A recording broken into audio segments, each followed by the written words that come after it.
I really don't know what to say about this. I guess I'll start off by talking to you guys about the story-based episodic crossover fan game of One Night at Flumpty's called Birthday Boy Blam and Friends Story Mode. So far, there are only 5 episodes of the series, with the 6th episode being developed right now, along with a story canon spin-off called One Week at Vision. So how do I know this, and why is it this important? Well, I have been a staff member of the game for a few months now, and no, I don't make backgrounds, nor do I make music for the game. I just help out with ideas.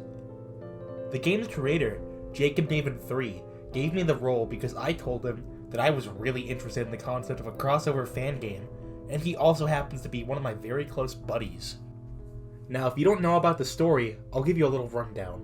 The game revolves around Blam, the game's main protagonist, having to defeat Vision, formerly a group of aliens, now a group of villains from different universes, and their leader, formerly Viz from Riddle School, now Golden Flumpty from One Night at Flumpty's, with the help of his best friend, Flumpty Bumpty, and Blam's new group of characters from different universes. The game has graphics and music that are very similar to Undertale's or Homestuck's, but with a few minor tweaks. Now that I explained all of that, let me try to explain my own story. One day, I was on the official BBBAFSM Discord server. Now, like I said, I'm a staff member, but I'm also an admin, which means I, just like Jacob, have full control over the server. However, though I don't raid the server or corrupt it, I'm not that mean. I just check to see if anybody breaks any rules or they were being dicks. Since I'm an admin, I sometimes make rules to fuck around with Jacob. Like, for example, I'm into scat porn, or ungrateful cunt, or I twerk in public. Or my personal favorite, bet you haven't heard of this one, I left my brain in the womb. I was just about ready to send one of my ideas for the game to Jacob until I got a mention from my friend, who is also in the server and also helps Jacob work on the game.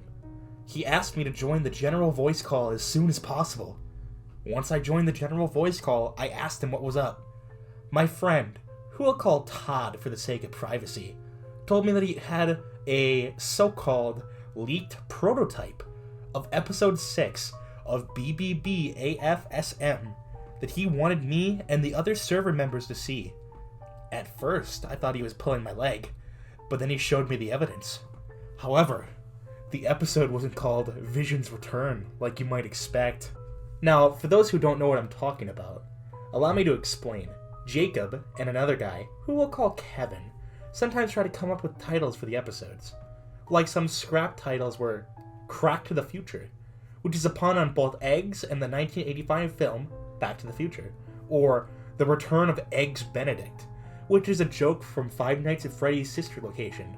They would sometimes come up with very lewd names like How Bisexuality Doesn't Work instead of Rockabye Grubby, which is a possibly planned sub-episode where Blam and Flumpty adopt a troll grub from Alternia, which is a location in the hit webcomics series Homestuck by Andrew Hussey. There was nothing really particularly funny per se, but there were a few chuckles. So when I heard him say that the title was Her Imperious Condescension's Regret and Sorrow, of course, I didn't think of it as an episode title at all.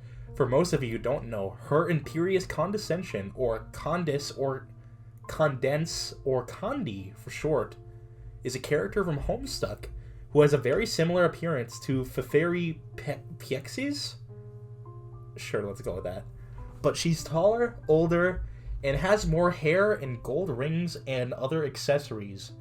Now we know why Golden Flumpty hired her, but I digress. Jesus fucking Christ, there's 4 pages of this bullshit. Me and Todd make a group DM, where we would be watching Todd play the episode. We were waiting for the other members to join. These members consisted of 8 other people, who I will call John, Tom, Eddie, Zach, Amy, Julie, Sam, and Matt. Once they joined, Todd started playing the episode. The title showed up just like other RPG Maker games do, and we got a good look at the title screen picture. The title screen's picture showed the Condens sitting on her throne with what appeared to be some suicide tools in front of her. And she appeared to be looking down sadly, like she's deep in regret. We also see the ghost heads of Kevin Jr., Golden Flumpty, Lord English, Jeffrey the Killer Mallard, Iraq Rat, Max Pork, Shaw Delot, Error Sands, The Devil, King Dice, and Snowman looking at Condi with faces of disgust, anger, hatred, disappointment, sadness, and disbelief. There's also blood spattered on the wall, floor, ceiling, and on Condi. The blood was, well, I wouldn't say it was hyper-realistic. I guess I would call it kinda a lighter shade of red than what Jacob uses for blood. Not only that, but the blood spatters weren't just red, but there was also orange, blue, yellow, green, and purple, so I would assume that Condi had killed more trolls than humans. Todd selects new game and starts playing the episode. The usual epilepsy text box showed up like normal, of course. We then hear some happy-go-lucky music playing which kind of sounded like the beginning theme to Banjo-Kazooie, in the style of Nya-ha-ha from Undertale. I know that's cliche, but Jacob likes to do that kind of stuff, so take everything he likes with a grain of salt. The game started out with a cutscene where Condi was checking who she should kill for Golden Flumpty today on her clipboard. We then hear Clover screaming and Jeffrey quacking from the outside her door. The sound of a record scratch can be heard, and the music stops, and Condi stops what she's doing and yells at Clover to keep it down. Here's a transcript. Clover. Oh, hi Condi, how are you? Yo, knock it off, would you, tiny boy? With an I? I'm in the middle of something. Okay, Condi, sorry for bothering you. I'm gonna go see Cans with Jeffrey now. Clover goes away with Jeffrey to see Cans. Condi closes the door and slams her clipboard down in a fit of rage. Once she did that, she then looks at a picture of herself and Jane, Jack, the fairy, and Nina together. We then see Condi with a sad look on her face, and she sheds a tear. After that, she wipes the tear off her face and says in a soft face, I will avenge y'all, my children. She then picks up her clipboard back from the ground, and then continues checking for the people she needs to kill for her boss. We then see Golden Flumpty burst through the door with a very pissed off look on his face. Condi, of course, jumps back when she hears the noise, and honestly, so did we.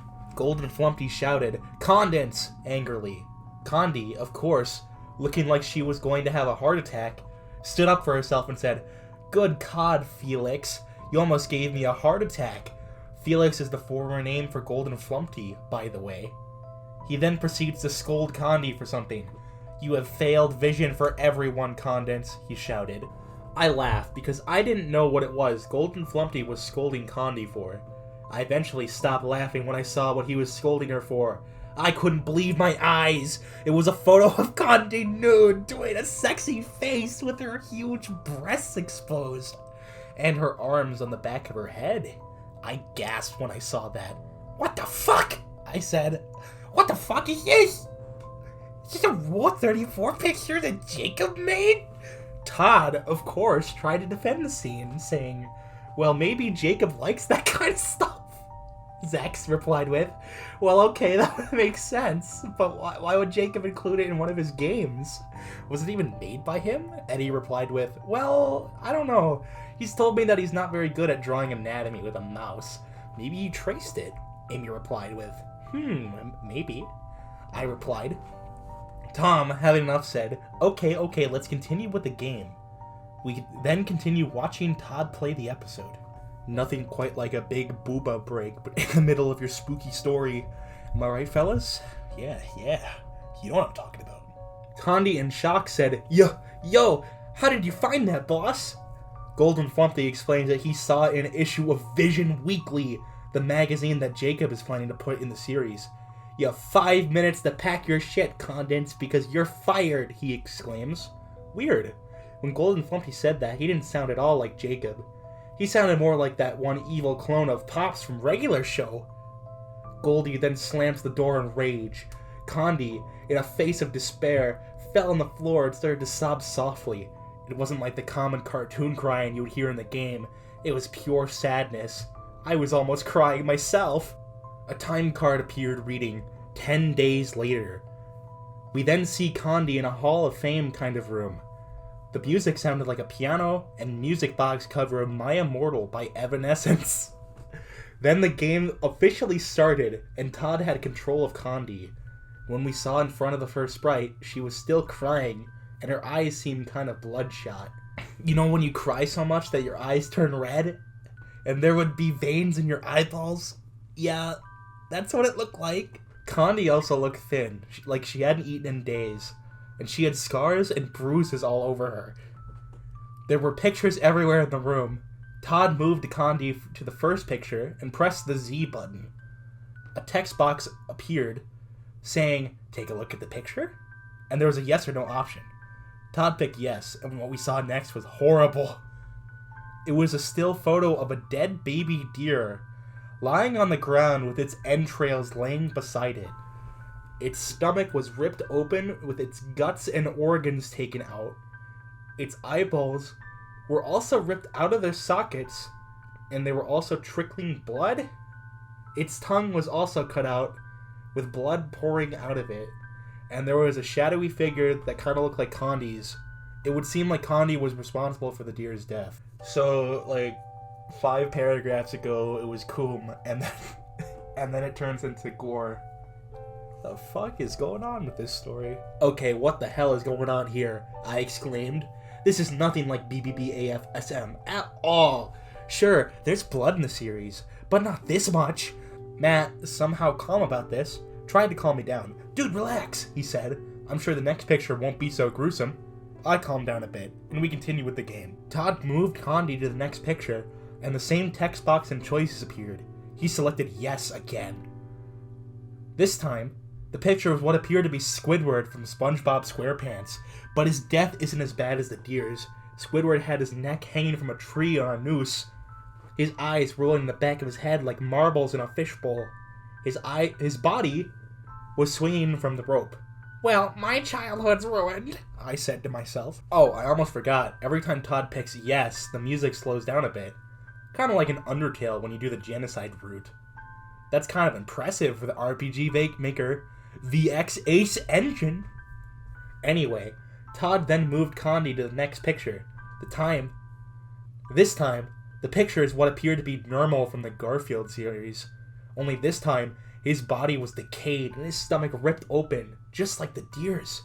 And his head was also bashed in, with his brains exposed. I cried a bit because it was like he was murdered and tortured by Condi. And also because Normal is my favorite character from the Garfield comics. Poor little guy. Todd moved on to the next pictures. And there was something that kind of looked like Terezi or something. But it was so blurry that could be any of the teal-blooded trolls. We moved on to the next, and the same thing happened. Next picture after that, there was Garfield and SpongeBob, shocked and horrified at what Condi did to Squidward and Normal. Next picture, Condi stabbed the orange cat and the yellow sponge with her trident. After that one, we see them dead. After that, I couldn't hold it back anymore. I vomited on the floor, and we all gasped. Amy left the group after that. We then see Condi ripping out the guts of SpongeBob and Garfield and tying them together. We even saw 2 pictures of them both beginning to blink. Sam then told us to stop. He had to invite the series creator to see this. Jacob joined the voice call about a few seconds later, and he was confused as to why we invited him to the group. We then continued the game. The music slowed down so much that it eventually stopped, and after the last picture, we see a cutscene with Condi looking at the screen, as if watching the player. Her eyes were soulless and empty, magenta blood pouring out of them, and we see a text box saying, "Do it! Do it, you bitch! Do it!" After that, Condi took her trident and stabbed herself multiple times with it. Her magenta blood started spewing out of her chest and mouth, and she started screaming. She kept on stabbing herself until she stopped screaming and started moaning. The fuck? With gargles being heard from her moaning, and she collapsed, and then she died of blood loss. The screen faded to black. The screen faded to show Condi laying down in a large puddle of her own blood. It stayed like this during the credits. The credits music was a 16-bit Sega Genesis cover of Our Farewell by Within Temptation. After that, the game went back to the title screen, and then Todd exited the game. Jacob was obviously pissed at us and demanded to know what the fuck was going on. Most of us left the group, so it was only me, Todd, and Jacob in the group chat. "I'm sorry, Jacob," I said, crying. "I don't know what happened." Jacob, of course, hating to hear me like this, calmed down and said that he forgave me. He then turned on some fail army videos on his screen to get that disturbing game out of our heads. I can't stop thinking about that episode, though. It couldn't have been made by Jacob. It just couldn't have been. Could it? Thankfully, I still helped Jacob make the game, and it's nothing like that episode, I assure you. I'll have to ask him who made that episode, though. I'll be sure to keep you guys updated when I do.